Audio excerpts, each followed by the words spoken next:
Hi there, welcome back to my channel, Linen Bouquet. I am Jasmine, and I have some very exciting news to share with you today. So if you've been following my account or my Etsy shop, then you'll know I have been creating my own small make patterns as well as block patterns up to this point. But today I am announcing that my very first complete quilt pattern is now available. It is called the Pyramid Stack Quilt. I'm very excited about this. It is something that I wasn't sure I would be creating complete quilt patterns. It kind of intimidated me, but I'm so excited to jump in and to share this pattern with you. This here you can see is a throw-sized quilt using the Pyramid Stack Quilt pattern that I've created. It is a foundation paper piecing pattern. Very easy and fun to make because it takes all the guesswork out of your sewing. So this pattern, Pyramid Stack, is available in a throw size as well as baby size quilts. And as an extra bonus, I have included an even smaller version of the block so that you can make mini quilts or wall hangings, or even add the block onto small makes, which is something that I like to do. So this here, I am using Camelot Fabrics. It is the Chatto collection that is releasing next February in 2023. This quilt came out beautifully, and I love how it accents the center pyramid here. And it is a pyramid from the angle of looking down, which I think is really fun. And then here's an example of the same pattern, but in a baby size quilt. And this time I used two-tone fabrics. These are Kona solids, and I think they both came out really beautiful. So you can see here that the pattern is very versatile. It is a guide to putting the fabric together, but really the creative outline is there for you to use with different fabrics, different prints, and it can be used for a more scrappy printed style or even a more modern design. So if you are new to foundation paper piecing, no worries. I will be sharing all my tips of how to get started, and I would say that this is the perfect foundation paper piecing pattern for someone to use that's just starting because of how simplified that I put it together. So get your pattern. It is available in my Etsy shop. It is called Pyramid Stack Quilt, and the link is below. And also, while you're there in my shop, go ahead and buy one of these stitching presses.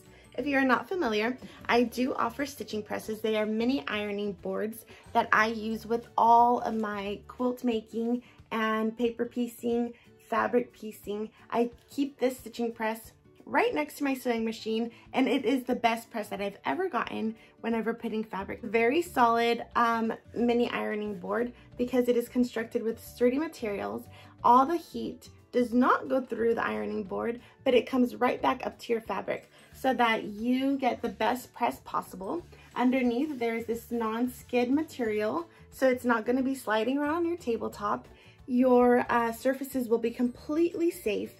Even your cutting boards, if you want to put this stitching press on top of your cutting boards, no heat transfers through, so you won't be melting your cutting boards. This is called the stitching press, available in my shop. I also have covers that you can put over specifically for paper piecing and FPP pattern. Put a cover on here, and then I'm able to press my seams and not worry about ink staining my ironing board because it's covered. I can take the cover off, throw it in the wash, and then it'll be all clean and no stains. So get that available in my Etsy shop, as well as the pattern. This week, while I am releasing this pattern, everything in my shop is 20% off. That is the best deal you're gonna get on any stitching press. I have not offered it for any price lower than that. And you can get as many patterns as you want, stitching presses, covers, all at 20% off. So go to my Etsy shop. If you're not already following it, make sure to favorite my shop so that you get all the updates when available. Okay, so now I am going to show you the FPP pattern and how to sew it together. I'll meet you over at my sewing machine. Okay, so here we are at my sewing machine. I have all my materials ready. So let me show you what you will need to get started with the Pyramid Stack pattern. You will need your papers printed out. So yes, every single block does need papers to be printed. That is the wonder and my favorite part about this pattern is that we are sewing onto paper. That means that we have a guide, all of our points, all of our seams will be straight and exactly where they need to be because they are guided by this paper. That also means that we are not using pins to hold it in place. It is just the thread, the fabric, and the paper put together. So the block size is 6.5. That is unfinished. When it's finished, it will be 6 inches. And then whenever they're pieced together, so let me see if I can get this the right way. When they're pieced together, it will be 4 6-inch squares put together in a 12.5-inch unfinished block. I hope that makes sense to you. So unfinished is with the seams out, finished is whenever the seams are sewn in. If you are just beginning to sew with FPP patterns, I would say this is the perfect one to get started with. It is so simple, and in the pattern I have simplified it even more by telling you how to cut your fabrics all at the same time. So because this block is all straight lines, they're not going in many different directions. It is only 2 directions included in the pattern, and they are all the same width. So you are able to, with the fabric requirements and instructions in the pattern, you're able to cut all of your fabric ahead of time, and I like to cut mine in strips. So then I have the strips of fabric on my tabletop right next to me. If you want, you can put all of these in an assembly line and begin sewing the blocks in portions. So with every FPP pattern, you do sew in order. So there's a 1, 2, 3, 4, 5, 6, 7 sections of this pattern, and you will begin down here in section number 1. I would recommend, if you want to get through this very quickly, cut your fabric ahead of time, lay out the strips in sections that you want to sew them together in, and then you can do sections 1 and 2, all the blocks at the same time, or not at the same time obviously, but all of them in an assembly line, and then move on to section 3 and then 4. And whenever you get them all done in that way, it really simplifies the pattern, makes it super fast, and also you're going to be limiting the amount of fabric waste that you have because they're already prepped at the size that they're needed. I love this pattern because of that fact. I do not like wasting fabric. I don't like having a lot of scraps at the end. So I have really limited the amount of scraps that are left over after this pattern. And you will have little paper scraps, you will have little trimmings, but you don't need to have a lot of fabric waste after this is done. This pattern is friendly to fat quarters, and you can even use jelly rolls. I think you will need to use more than 1 jelly roll to complete the throw-sized pattern. Strip, the width is just slightly under the size of a jelly roll, which is 2.5 inches wide. So if you're going to use a jelly roll, you will have a little bit more waste than if you were cutting the fabric out with yardage or fat quarters. And that's up to you if that's what you want to do. It does simplify it just having that ready. And so I'm going to show you how I sew these FPP blocks together, and let's get started. So you will first need all of your papers cut. Okay, the guide and the pattern tells you how many papers to print out and cut beforehand. Have your fabric strips ready and laid out next to you. I have my little mini iron here because I like to press every single seam. If you have a seam roller, those work great too. I really like the really hot iron, and this is the hottest iron that I've ever used. It is a mini steam fast iron. I'm being very careful because of how hot it is, and because I am not using any water or steam on this project due to the paper. I don't want my paper falling apart with all the water and moisture. This is what I'm going with because of how hot it gets. Okay, and then next to my sewing machine, I don't want to get up and walk over to the ironing board and spend more time wasted. So I do have my stitching press right next to me. I have it covered. So this is a heat resistant cover here, and it also protects it from any stains or getting any ink from the FPP papers. So I am all good to go here with my stitching press, my mini iron, my papers, my fabric strips. Now I do have some pins here. You don't need them to assemble the 6.5 inch blocks, but you will probably want to use some pins or even clips whenever you begin assembling the blocks together and the rows together. So have that on hand for later on. I'm gonna make sure that your sewing machine is able to get to a very small stitch length. I have mine at just barely larger than a 1 setting on my sewing machine, because what you want to do is you want to make sure that when you're sewing your fabric onto the paper that you are perforating the paper with very small or needle punches. But you want to make sure that it's not so tight that whenever you handle the paper that it falls apart, because that will make it a little more difficult as you're sewing the other pieces on. So I like to have it just barely above 1 on my machine. The tension and everything should be normal. I am just using regular all-purpose thread, and you don't need a walking foot for this. So let's get started. Okay, so I have the camera facing down so you can see a little better. I also forgot, you do not want to get started without scissors. You need a good pair of scissors and to trim your strips. Okay, so we will be starting here in section 1. Okay, it is very small. Because my material is already prepared in strips, it makes it so much easier to place it onto the block. So one of the most difficult things about FPP sewing is that you will be sewing on the back side of the line. So you have to put your fabric back here and then use the guide of the lines to sew onto. So it's a sort of color in by fabric type of deal. So what I like to do, because you can't see the lines on the back, is to fold around the section that I will be sewing onto. So obviously we start here at section 1. So in order to know where to place my paper, I will fold the lines that are around section 1. That way I can know the placement and I don't need to use more fabric than necessary, causing us to waste more materials. So here's section 1. I'm going to place my fabric here. Section 1, usually we just land that there and then sew section 2 on.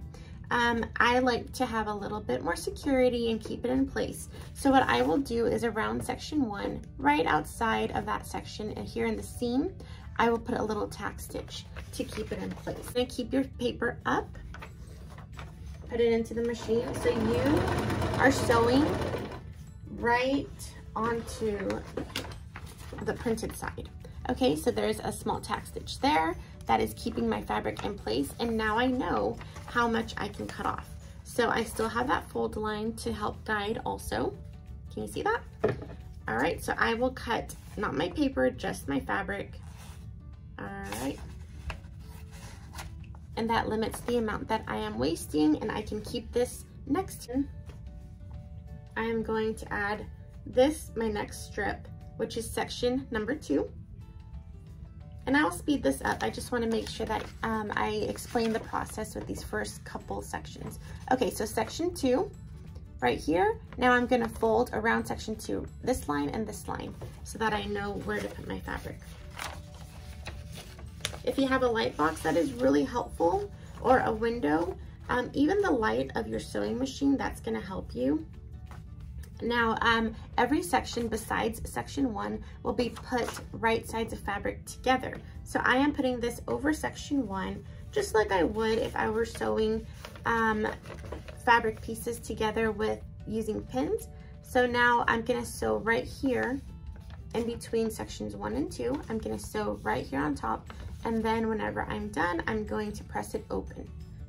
Okay, so let's do that.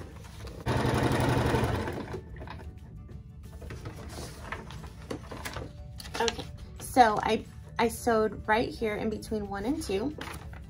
I can open it up. I'm gonna press this. I'm going to, oh, that's a little far for you. I'm gonna press this, and now I know where I can cut my material because I folded the lines here. Okay, so let's see. I have a good guide, and I'm able to trim off the excess. So you want to make sure that you still leave that 1/4 inch seam allowance, so that excess, you want to make sure you cut for that. Let's see. Okay, that's better press. And if you find that your fabric's flapping around too much, for you to sew on the next section that makes it difficult, go ahead and add another tack stitch, holding down the fabric right outside of the main block, so here in the seam allowance. I actually do that for every single section, and I know that that can be an extra step that maybe more experienced FPP sewers don't need. I feel like I still like that step, and it gets my fabric even more crisp and taut on the fabric or on the paper, so that my block is crisp and clean and everything is very tight. Whenever I assemble my blocks later on, they will be all in the right places. My seams and my points will all match up perfectly. Okay, so now we're going on to section 3 here.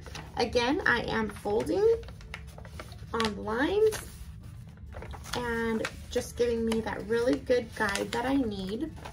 Okay, so here's section 3. I have my guidelines right here.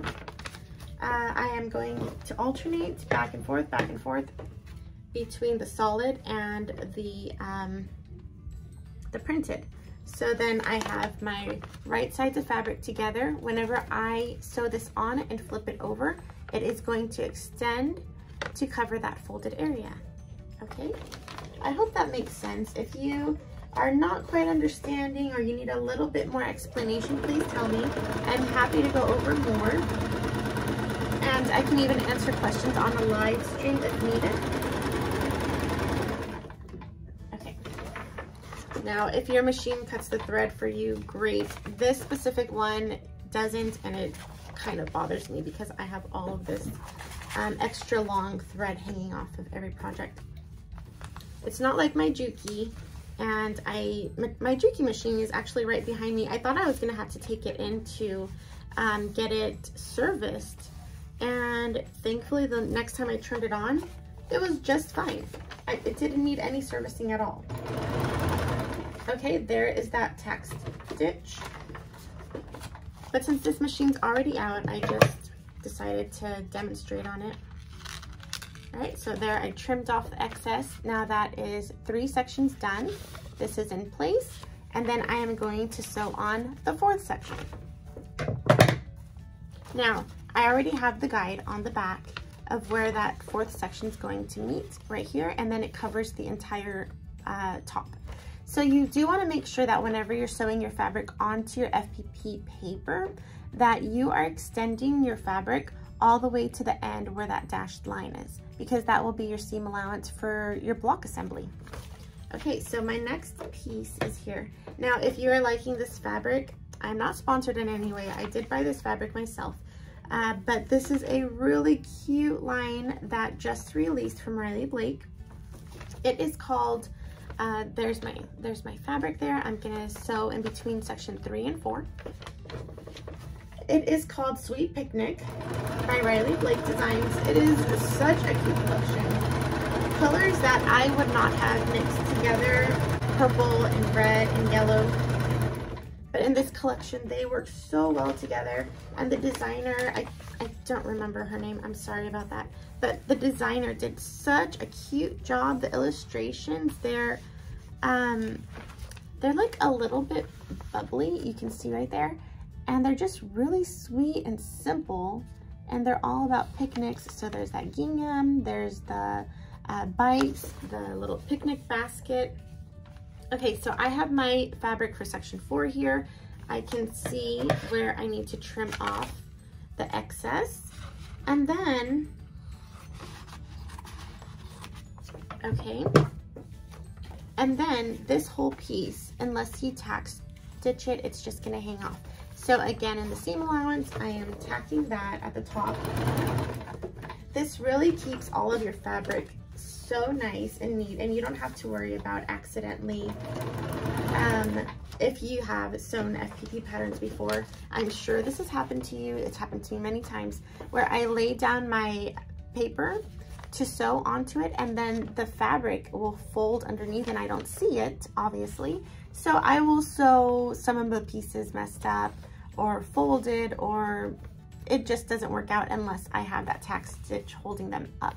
So that is the horizontal lines. and I will speed through the diagonal. You're gonna do the exact same thing with the diagonal lines. There's section 5, 6, and 7 finishes off the whole block. So if you find that your fabric is not, you know, very neat, as you can tell right here, it got a little bit messy when I was trimming them, you can fold right here this diagonal line, the large one right here. You can fold that, and then you can see how much fabric you need for your seam allowance, and you can trim it down to 1/4 inch. If you have a tiny, if you have a small cutting mat next to your machine, you can just use the rotary cutter and line that up, trim it nice and clean, so that whenever you open it back up, you know exactly where to place the next piece. Okay, so I'm gonna speed this up, and then you'll see the finished block.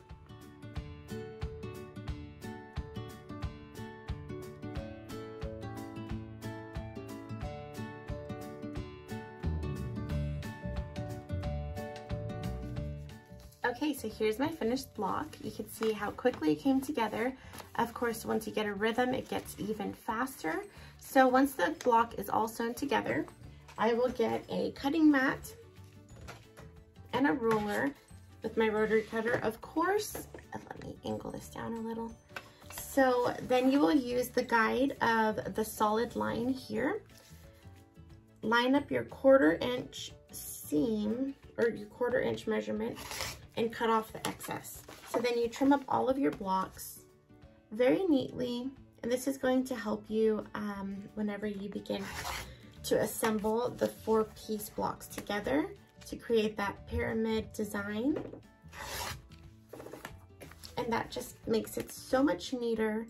Keep a little trash bin nearby to toss all that scrap and paper trash.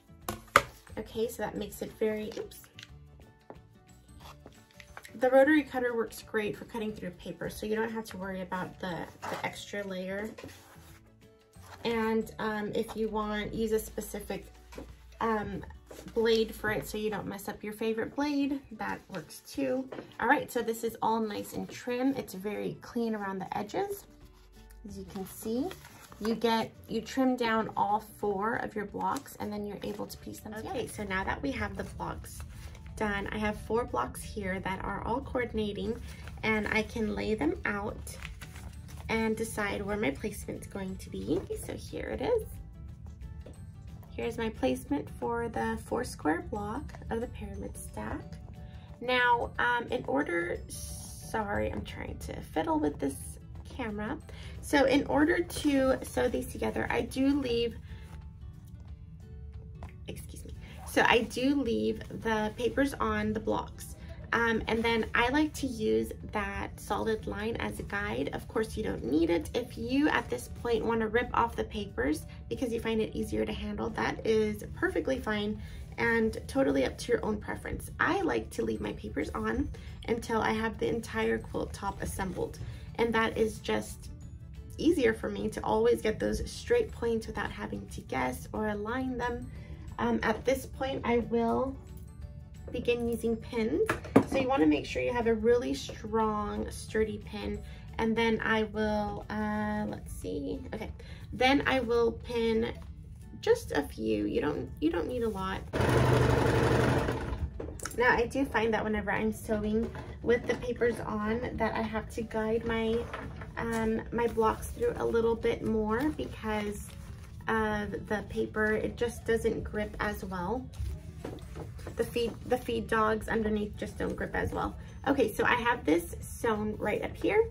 I am going to take my papers off just that seam, so that very top seam. I'm going to rip my papers off here, press the seam open. That's my favorite way to do it, and a little press will open those seams. Okay, all right, so those are both together. Now I'm gonna do the other. All right, so I sped ahead a little bit. Here is my complete 4-piece block, all pieced together. Let me press this open. I do want to show you one more thing about this quilt pattern. So this block is very versatile, as I've said. You can also turn the blocks to create more quilt options if you have the pattern. So I want to show you some of those options that I have already come up with and that I included a diagram of in the quilt pattern to help guide you if you want to create more options for yourself, because one quilt pattern that can turn into 4 different quilt patterns or 5 or whatever which way you want to use it. That is just perfect for a quilter because we all like our own, we all like customizing our projects as much as we can. So here's my quilt block. Isn't that good? It still has the papers on the back. I really love this collection. This fabric collection. It looks super cute. And that quilt block came together so quickly, very easy, beginner friendly. Leave me any questions if you have them. This is the pyramid stack quilt block that I've created. I'm very proud of designing it. Okay, so let me show you what some of the options are for putting together these blocks in different ways. Of course, you have the regular pyramid stack, but you can use this same pyramid stack block in many ways. The standard pyramid stack design, with just turning these blocks, you can create a whole new look. So you can turn them all this way so that the diagonal lines are going in one direction, and I think that's a really cute design, as you can see there. Another way of doing it is putting them all on the outside, and then you can focus more on these horizontal lines and the different directions that they go in, and you can just color in the corners. That would be really cute to accent this center design. Another way you could do it is probably my favorite, well, besides the pyramid stack, obviously. It is a windmill design. And as I said, all of these are diagrammed in the quilt pattern just to provide you with more options. I think this is a pattern that's very similar to the log cabin pattern, which offers you lots of different options, and it's very easy to put together. So this is a more windmill style block, which is just so cute. I think it would be really nice for even a children's quilt. Well, for anybody really. So those are 3 extra options. I'm pretty sure there's one more that I'm missing. Let me see. Oh, there's another one. So you could line them up like this and create a sort of stripe effect. So these would be all of the horizontal lines, these the diagonal, and then they create a sort of stripe, and it could be a very patchworky stripe. So those 4 extra designs, so 5 in total, to create your own pyramid stack custom design are in the pattern. And if that wasn't enough, another bonus is I've created these same blocks in a mini size. So instead of the assembled 12.5 inch, you will be getting a smaller 6.5 inch. So the blocks, instead of 6, are 3, and they're super, super cute. Everything miniature size is just so much better. Well, that is all for today. Thank you again for joining me as I demonstrated how to sew together my pyramid stack block. The quilt pattern is available in my Etsy shop. The link is down below. And for the week of release, it is available for 20% off, as well as all the other goodies in my shop. So go check them out. Make sure to favorite the shop so that you don't miss out on any announcements. And like I said, this is a perfect beginner pattern for anyone interested in FPP sewing. And for the more experienced FPP sewer, this is going to be a lot of fun for you. So make sure to get the pattern and subscribe to the channel. Leave me a like, leave me a comment if you have any questions. I have a lot more fun quilting and sewing plans scheduled, so make sure you're following so you don't miss them. All right, I will see you later, friends. Goodbye.